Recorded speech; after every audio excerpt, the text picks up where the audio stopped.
যোৱাকালি মুখ্যমন্ত্ৰী সদনত যিকেইটা বক্তব্য ৰাখিছে এই বক্তব্যকেইটাক আমি ধন্যবাদ জনাইছোঁ। কাৰণ এটা বক্তব্য আমি এইটো কাৰণে ধন্যবাদ জনাবলগীয়া হৈছে যে উজনি অসমত কোনো কাৰণতে মিয়া আহিবলৈ দিয়া নহ'ব বুলি কৈছে, আৰু সেইকাৰণে আমি অসমীয়া যুৱ মঞ্চই তেওঁক ধন্যবাদ জনাইছোঁ। কাৰণ উজনি অসমত যদি মিয়াই যদি গুজে গজালি হৈ থাকে তেনেহ'লে অসমখন বা উজনি অসমখন একেবাৰে ৰখাতলৈ যাব। যিখন ঐতিহাসিক উজনি অসম হিচাপে পৰিচয় আছে এই পৰিচয়টো নাইকিয়া হৈ যাব। আৰু এটা কথা আমি ক'ব বিচাৰিছোঁ স্পষ্টভাৱে, কোনোবাই যদি ৰাজনৈতিক দলে মিয়াসকলক লৈ যদি ৰাজনীতিক খেলিবলৈ বিচাৰে বা ৰাজনীতিক দালাল কৰিব বিচাৰে তেনেহ'লে কিন্তু আমি অসমীয়া যুৱ মঞ্চই কেতিয়াও সহ্য নকৰোঁ।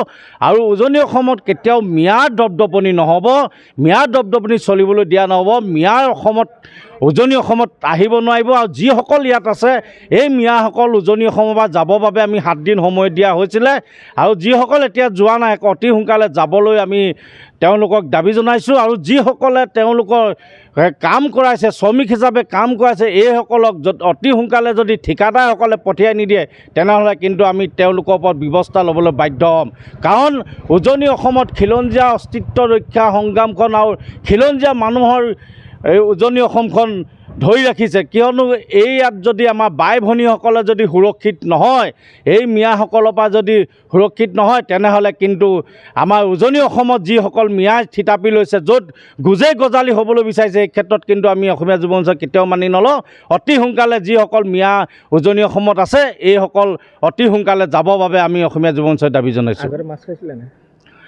মাছৰ কথা যিটো আহিছে বিতৰ্ক, আমি নামনি মাছ আজিলৈকে খোৱা নাই। আমাৰ যিহেতু আমাৰ পুঠি মাছ, খলিহনা মাছ, গৰৈ মাছ আমাৰ লোকেল মাছ আছে, আৰু এই মাছখিনি আমি খাই আছোঁ। কিন্তু আমি নগাঁও মাছ আমি খোৱা নাই, আৰু আমি নগাঁও মাছ যদি তেওঁলোকে নপঠিয়াই আমাৰ কোনো একো ক্ষতি নহয়।